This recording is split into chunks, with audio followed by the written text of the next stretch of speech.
recruit us, and we get into arguments and talk back and forth, and they'll literally start by saying, hey, like the olive branches, we know you have the best leads, but we have better comp, blah blah blah blah. Going through and looking at different insurance companies to work with, what were some common misconceptions that you heard about before stepping into insurance? And then, how were they true? Were they false? Like kind of once you got into the business.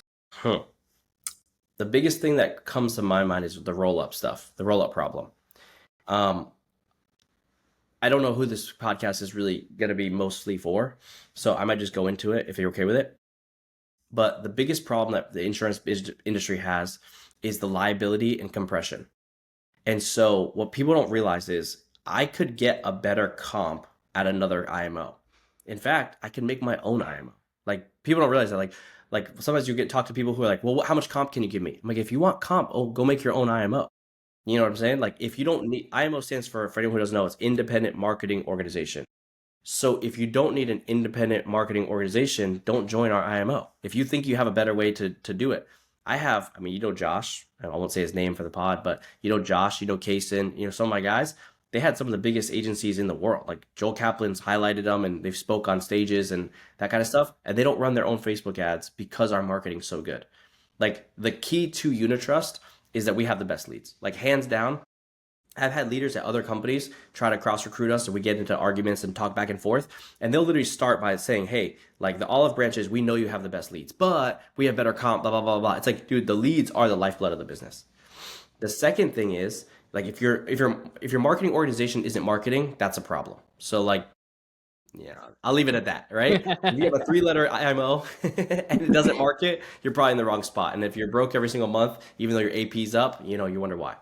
Yeah. The second thing is integrity, right? You have to be doing good business. You are not, as an individual, you will not make it. As an organization, you won't make it if you're doing sketchy stuff like signing for clients, rewriting business, 9-month policy reviews, not disclosing important information. Like you're going to lose your license, right? But more importantly, on the front end, I guess not more importantly, but equally as importantly, the business doesn't make sense if people are not actually profitable and clients are not really getting help. And then the third piece, besides, so your organization needs to be marketing and they have to have good leads. The second thing, and they have to be exclusive leads, which is a whole other story.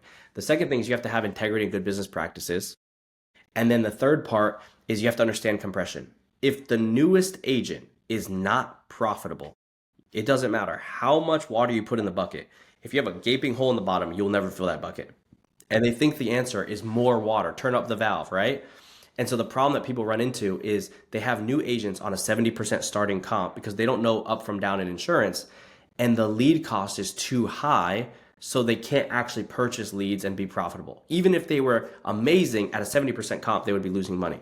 And so in short, what Unitrust has done to kind of bridge that gap is we actually subsidize the lead 70% for new agents. So they still have a little bit of skin in the game. They still take it serious, but they're able to be actually more profitable than someone like us who's at 100 plus comp because this lead subsidy allows them to spend less on marketing. So it doesn't last forever. It's like a gradual stair step. But if your beginning agents are making money, when they have a refund, they're not going to roll it to you.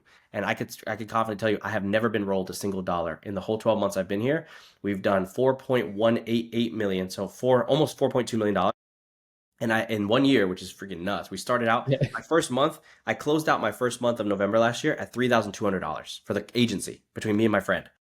And now we're at $4.2 million, which is, a God thing. And I've never had a single dollar roll up to me. I've had refunds myself, and people have refunds, but they all paid it because they were making money. And so if your focus is not the new agents making money and being profitable, you will never make it in this industry.